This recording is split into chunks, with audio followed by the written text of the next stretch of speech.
Created live on Fireside. Welcome. I'm Lorilee Binstock, and this is a Trauma Survivor Thrivers podcast.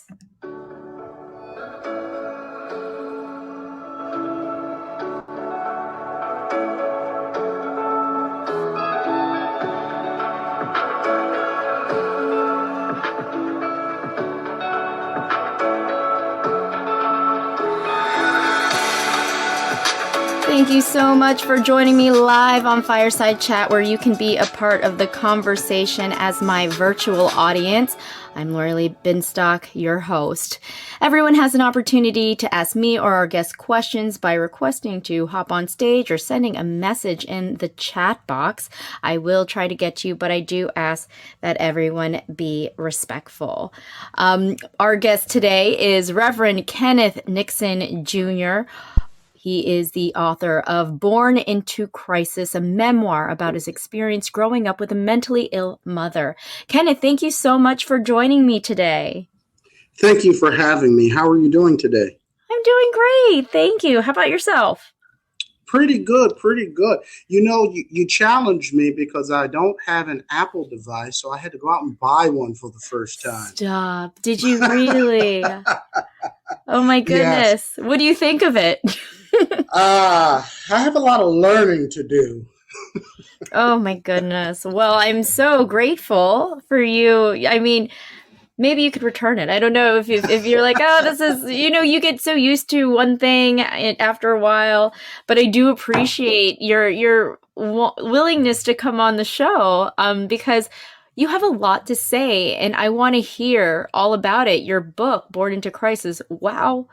Incredible. So I want you to be able to, for our guests who haven't read the book, can you talk a little bit about your childhood? Yes. So my childhood, if we start right at the title of the book, right, Born into Crisis, when I was born, my mother, who suffered from severe mental illness all of her life, I was literally born into crisis from the standpoint she was in the middle of psychosis at the moment of my birth, in which while I was lying on the floor, I was suffering from withdrawals from a medication called Thorazine, which is an antipsychotic medication that she used to treat those who then suffered from paranoid schizophrenia or other manic depressive disorders and stuff of that nature. And it was only by grace that my father, who was getting off of work, got there in time to get me to the hospital. So I quite literally was born into crisis. But that is the beginning stage of a life and a childhood in which I had to deal with trauma, PTSD, anxiety, and various things of growing up with a mother with severe mental illness.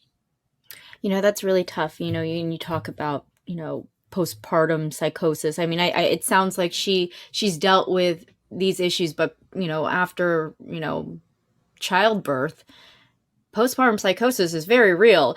Yes. And it's such an issue that people are like, nah, it doesn't really affect that many people. It affects enough people, I feel like, for someone to raise awareness about it. It is very much a problem. You hear all these stories about these mothers who've murdered their children or who've attempted to murder their children.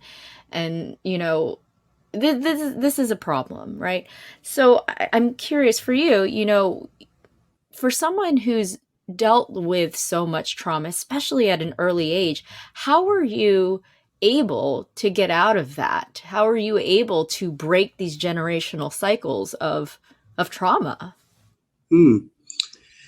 Yeah, so what I want to do first, you hit a good point that I wanted to emphasize about not only prenatal care, but postnatal care. My mother, because I have older siblings, she suffered a severe bout of postpartum depression with my oldest brother, Kevin, in the 70s. And that she did not have effective prenatal care and postnatal care. And that can lead to devastating consequences as well in Mm. terms of impacts to mental health if there's not effective care for mothers both pre and post. And particularly in the 60s and 70s, it was really lacking for women of color. It's improved, but there's still gaps in it. But prenatal and postnatal care is critical too for mothers to have. But breaking generational cycles, I think it's always a work in progress. For me, it began with this deep sense of curiosity as I was growing up to try to understand how my life could turn out in such a way, right? Is those stages of emotions that you go through, from anger to grief to resentment to bitterness to sadness, and really understanding not only the systems and the environment that I grew up in, but understanding what was within my control to begin to shift the paradigm, not only in my life, but to also make sure that I don't carry some of those things into my household as I'm raising my children. And I took that personally because I had a deep sense that I wanted to do things differently for my children so they can have a healthier path to life than I did. Yes, that, for me, I'm a childhood sexual abuse survivor. I realized my father was also sexually abused as a child. I didn't know that until I was much older.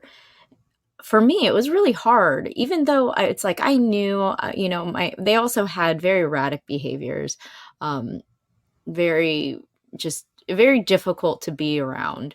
And, a lot of yelling, a lot of just erratic behaviors. And, even though I'm like, I don't want to be, I don't want to be anything like my parents, there were times where I'd get overwhelmed and I'd get, there's just moments with my kids that I was just yelling. And this was before I went to residential treatment. And I was very fortunate that I was able to do that. But before that, I didn't realize, like, I'm like, oh my God, my children are just behaving this way because, and it took a long time for me to say, oh my goodness, I'm behaving the way my parents were behaving. And now my children are going to pick up on this. What was it for you where you were like, things need to change? Or was this before children? And did you have a support system? Because I feel like that's extremely important too. So I would say it's some of both. In terms of a support system, I would say I didn't have a big, strong support system, but what I did have was my grandmother. She passed away in 2006, and my father. But central for me was my faith. And I'm only speaking for myself, but it was one of those things that I can fully lean on and trust to help me not only center myself, find a sense of peace, but it was something that was dependable and that was consistent in my life, that allowed me to have a sense of fulfillment. But as I got older, and particularly into adulthood, I began focusing on how do I help others not deal with the same situations that I was doing, but also how do I do the things in terms of self-care, therapy, that I don't carry some of my traumas or inherited traumas into a household where I'm raising my sons. And I will give a good example in terms of that. Like, I grew up where family wasn't very loving. There weren't those affirmations of I love you. I don't even think I remember my father ever saying that, or Mm-hmm. people around me. There weren't hugs or being tucked in at night and things of that nature that seem normal to me, but they aren't normal, because humans thrive off of connection and being connected with one another.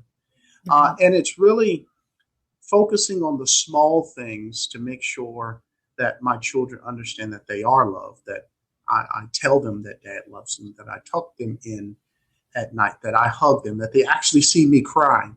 And one of the things that I wanted my sons to understand is that it's okay for boys who will eventually become men to cry, because Mm-hmm. crying is one of the ways in which your body releases anxiety, it releases stress, it releases some of the things that if you bottle up, it can turn into physical health challenges. So I wanted to create an environment in which I was acting out on my self-interest of creating a more fair and equitable society, particularly around mental health.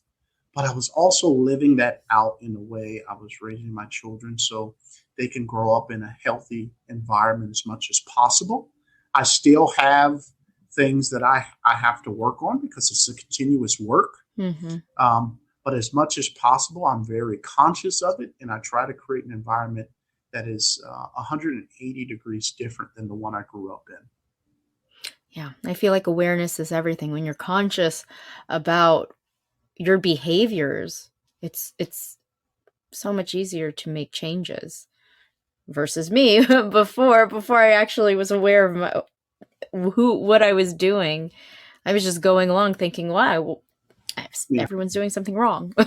And that was really hard. That was really hard to really fully be aware of my behaviors and how it affected other people, and actually be present in the moment versus, for the longest time, probably for 20 years, 30 years, I was disassociating. Mm-hmm. And so that was challenging. Um, I want to talk about discrimination of Mm-hmm. mental illness. And it's really interesting. I feel like this has been a whole thing for the month of May. We're right in Mental Health Awareness Month. And just a few weeks ago, I actually, someone contributed to my magazine. She was not, I guess when I promoted her piece, I got a lot of people reaching out saying, oh, this person's a liar. She's, she did have a warrant out for her arrest. And they did say, like, oh, she's a compulsive liar. You can't have her on your show. I can't believe you let her contribute to this magazine. She's a fraud. I don't believe she even experienced trauma. And my reaction to that was, all of this kind of proves she's experienced some sort of trauma, whether it's the trauma that she says she's experienced.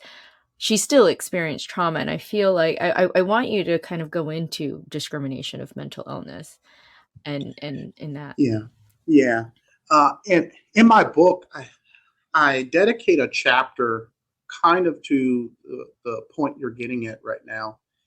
And I would couch this under a form of cognitive bias, where individuals or groups of folks kind of project their own sense of right and wrong and their own feelings and their own perceptions on whether or not someone experienced something or not, and to what degree. And it requires people to understand that someone's truth is someone's truth. And it Mm-hmm. may manifest or look differently than what you may want it to look like or what society says is normal. But if we start at the basis of letting everyone share their story and how they feel and how they perceive that they receive trauma, and go at it from the side of love and deference, I think we will get to a place where we begin to allow people to share the same space. Now, we do have to be grounded in a sense of facts and truth. But the way trauma works is people have to be comfortable in the space to be able to share their truth in a way that feels real and natural to them. And sometimes people may not feel comfortable sharing their full truth in a way that we may all like, because they feel they're going to be attacked, or they're going to be put in a position where they are overexposed and don't want to be in a position where they're too vulnerable. So I would encourage people to really look at their own form of bias on their worldview, on how they grew up and how they see things, and understand every individual has their own set of experiences, have their own set of understandings, and have their own set of feelings. And even if that individual is saying something that you don't necessarily agree with, or that you feel is fully forthright, it is okay to let that individual just speak. You don't have to always point out the flaws of someone else. Sometimes just let them speak and move on. Yeah, that's easier said than done, right? I agree with you, right? I've gotten to this point in my healing where I don't need to, provide input on how someone else should live, or how they're living, or, how their trauma has affected them and how they should behave. But I feel like when I was reading the comments, and I think it was on my Facebook page, and people were just saying all of these different things about this person. And I guess, from their perspective, I see, okay, there's probably fear there that they could be, scammed by this person. And I think, I wanted to give them some compassion as well, but Yeah. it's so hard for people to really separate themselves from, because there's a good chance that, family members or people that were surrounding them felt like they need to put their, have their input. And then that's kind of how we do things, right? Yeah, and it also could be coming from a place of feeling that they have to protect their own mental health, or Exactly. the health of others who may come to listen to the content. So it could be a protection mechanism. I would say one of the antidotes that we need to utilize more often is connecting with one another in person. I know technology has done wonderful things for society and globally, but it's also disconnected us in a way that we don't have enough real conversations with real people in person, and connect in a way that allows us to feel and be surrounded by the spirit of people. So I think more of that needs to happen. But I truly, truly understand the sense of wanting to protect one's own space. And that could have been something that was being communicated through Facebook. You wrote Born into Crisis, and I want to know, what was your intention? What did you hope to come out of this book? So my hope was to reach at least one individual. I wrote it with it impacting one person. If one person could read it and find their path to self-discovery, to healing, to getting a sense of agency and empowerment to act on their self-interest, and I would consider it successful. So the way I wrote it was, one, to try to have people feel that they're having a conversation with me. So I broke it into two parts. One is my personal story. The second part is the call to action. And I wanted to be able to allow people some insight into my personal story, but I also wanted to give people the tools, the walkaways on what they could potentially do to take those concrete steps to affect not only change in their local community, in their homes as individuals, but as society as a whole, around this critical issue of mental health. Yes, our mental health, our health system in America is I have words, but Mhm. especially when it comes to mental health, it's almost non-existent. It feels like, people to get the right care for a therapist, especially trauma therapists. I feel like everything's now out of pocket. Insurance isn't covering a lot of it. What do you think needs to be done to really revolutionize our Mhm. mental health system, healthcare system? Because I feel like it is a very daunting task and a lot of Mhm. people don't want to touch it. Yes. So first of all, mental health, for those who are listening, mental health is health. One of the first things we have to do is decriminalize mental health. And what do I mean by that? Is we have to put in place the community-based system that was always supposed to go in place when we did a mass deinstitutionalization push back in the 60s, 70s, and 80s, where these massive mental health institutions were shuttered. In its place was supposed to be this community-based system that would holistically treat individuals and get them on a path to healing and sustainability while they stayed in their communities. Well, that system never got put in place. In that gap, you ended up with a system in which individuals who are dealing with mental health, whether it's anxiety or it's a severe mental illness, they end up in one of two places, either in the local emergency room, which ERs are intended for physical emergencies, not mental health emergencies. And they end up in ERs not getting immediate treatment, or they end up in local jails. And the fact is that the largest mental health treatment facilities in this country today still are local jails.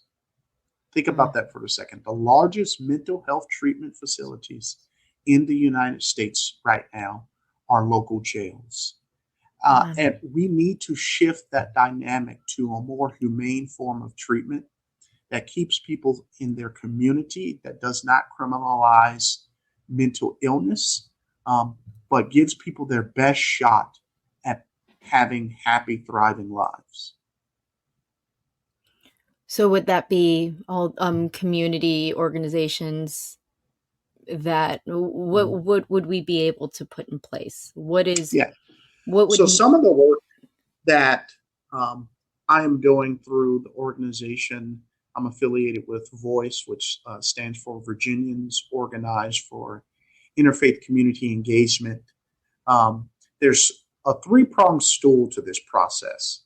Uh, some place to call, some place to go, and the treatment and the services that wrap around the individual that is getting treatment.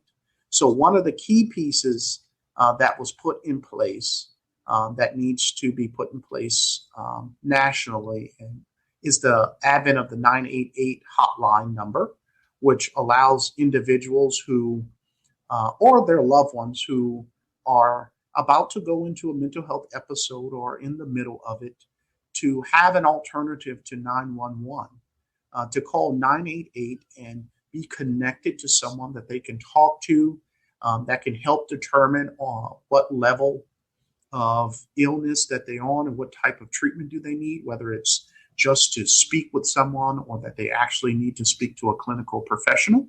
So that's the first piece, really implementing and socializing the 988 hotline number for individuals to utilize. The second piece is the infrastructure. So in Virginia, we're working really hard and we've had some successes in getting funding to build out what are called crisis receiving centers. These are brick and mortar facilities that have two components. One is a 23-hour piece where individuals in the community, law enforcement can do drop offs instead of taking people to local jails. People can just walk in where someone is experiencing anxiety, or they feel that they need to talk to someone, and they can walk right off the street and get immediate treatment and speak with a professional. And they may need 2 hours, they may need 4, but they may need up to 23 hours. The whole goal is to make mental health services as accessible as possible. The second component to that crisis receiving center is called a short stay, a crisis stabilization unit. This is for individuals, whether they come through drop off from law enforcement or a family member, or they walk in themselves. If it's determined that they need more intensive inpatient treatment for a short stay, there's another component for a 3 to 5 day short stay for that individual to get intensive inpatient treatment. But when they depart, they don't just depart without any tools or any resources. They depart with wraparound services that allows them to access continuous ongoing care and treatment. So in Virginia, we have a victory in which Prince William County in Virginia, which is in Northern Virginia, has done the groundbreaking and should have a full crisis receiving center online by spring of next year. I know in Loudoun County, where that's also in Northern Virginia, where their local government has approved the funding to build their own full crisis receiving center. And in Fairfax County, the most populous jurisdiction in Virginia, they're going to be putting up funding to finish out a full crisis receiving center as well. So one of the things we need to do is to make sure that not only are we breaking down the stigma, but we're coming together to create what I call collective power to compel our local governments to begin building out that community-based mental health system that was promised to us over 40 years ago. Wow. Well, this is amazing. This is in Virginia. What about countrywide? Do each individual state, do they have similar goals to create this type of space? Yeah, so I can speak. So the model that Virginia is following is based off of the federal government's guidelines and under the guise of a crisis now model, which was pioneered in Arizona, which we're trying to build our system based off of that crisis now model. So there are pockets in the country. In Arizona, I know there is a facility in San Antonio, Texas. There's also a facility in Ohio, and there's a good, robust program in Florida, I believe. So there are pockets where this is taking hold and taking shape in the country, but it is not uniform throughout the country. And if we're going to get at true systematic transformation, we have to make a commitment at the state level and the local level across the country to really commit to destigmatizing and decriminalizing mental health. And that is making a commitment to the crisis now model of care, which will help us build out nationwide a community-based system of treatment so we get people to treatment and not incarceration.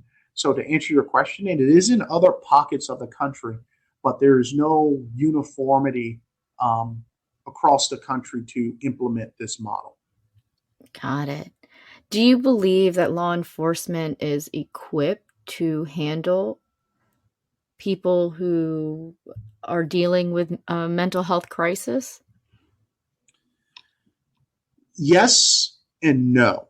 I say yes from the standpoint if law enforcement agencies, and I know in Virginia, a lot of our law enforcement agencies send a lot of their police officers through crisis intervention training, CIT, and there's different levels of CIT training from the introductory level all the way up to more advanced methods to equip law enforcement to be able to identify when they're dealing with an individual who's in the middle of a mental health crisis. But writ large, law enforcement is not equipped to deal with those who are in the middle of a mental health crisis. And it can lead to often tragic outcomes when you're putting law enforcement in a position where they have to make snap decisions. Mm-hmm. And I can tell you, each law enforcement officer or agency that I've encountered in Virginia will be the first to stand up and say they are for putting these crisis receiving centers in place, because they do not want to be involved in these type of situations. They understand completely that people who are in a mental health crisis need to see mental health professionals. So, and quite frankly, you're talking about law enforcement officers who have, who are veterans, who have been in wars, who have their own traumas. And we're oftentimes sending veterans sometimes into situations where we can potentially trigger their mental health. So it's incumbent upon us to work with law enforcement as well as, like we're doing in Virginia, to put in place a system that alleviates this unfunded mandate on law enforcement. Wow. Well, I'm thank you so much for all of the information that you've provided and everything that you're doing. You've taken your story and found purpose and really are pushing for action and advocacy and healthcare and focused on mental health. And it's so admirable. And thank you so much for all that you do. Is there anything that you would like to add? What I would like to leave your audience and everyone with is that none of us controls how we came into this world or the beginning, but we do have a say in the conclusion. And whatever way feels comfortable for you, whatever way that you feel led or inspired, if we're going to get at truly shifting the paradigm on mental health, it requires all of us, not just those who are directly impacted, but those who have loved ones who are impacted, those who know of someone who are impacted. We are in Mental Health Awareness Month, but when Mental Health Awareness Month ends at the beginning of June, those same challenges are still there. Those causes are still there. The people that need our support and our encouragement and our effort to get them on a path of humane treatment is going to still be there. And however you feel led, whether it's researching, whether it is direct action to get the funding, or holding seminars to break down stigma, we all owe it to future generations to do something about it now. Thank you. Very well said. I appreciate you again for coming on and sharing your story and your input into the crisis that we are all living in right now. Mm-hmm. So thank you so much. Thank much. you again. And I appreciate the work and the advocacy that you're doing. And I also appreciate the personality that you put into it. I've looked at your social media some as preparing for this, and that by itself can be an encouraging method to help someone find their way to not only dealing with their own personal challenges, but having a sense, hey, I can have a voice too in a way that's comfortable to me. So thank you for your work as well. Oh, thank you. That means a lot. That means a lot. I want to do what I can, find my purpose, right? Well, thank you again. That was Reverend Kenneth Nixon Jr., author of the memoir Born into Crisis. For more information on Kenneth and his book, click on that scrolling fortune cookie right there on your screen. Also, May's issue of Authentic Insider is out. Kenneth so graciously contributed to May's issue. Check out Authentic Insider at traumasurvivorthriver.com. That's traumasurvivorthriver.com. If you haven't already, please subscribe to my email list to get Authentic Insider magazine in your inbox monthly. We are taking a break next week, but we will be back in June for our last 2 episodes of season 4. That'll be my 100th episode, so I hope you join us. Join me live when I speak with Jessica Lee DePatty, filmmaker of the documentary Dark Night of Our Soul about post-traumatic growth. You've been listening to a Trauma Survivor Thrivers podcast on Fireside. I'm Lorilee Binstock. Again, thank you for being a part of the conversation. Take care.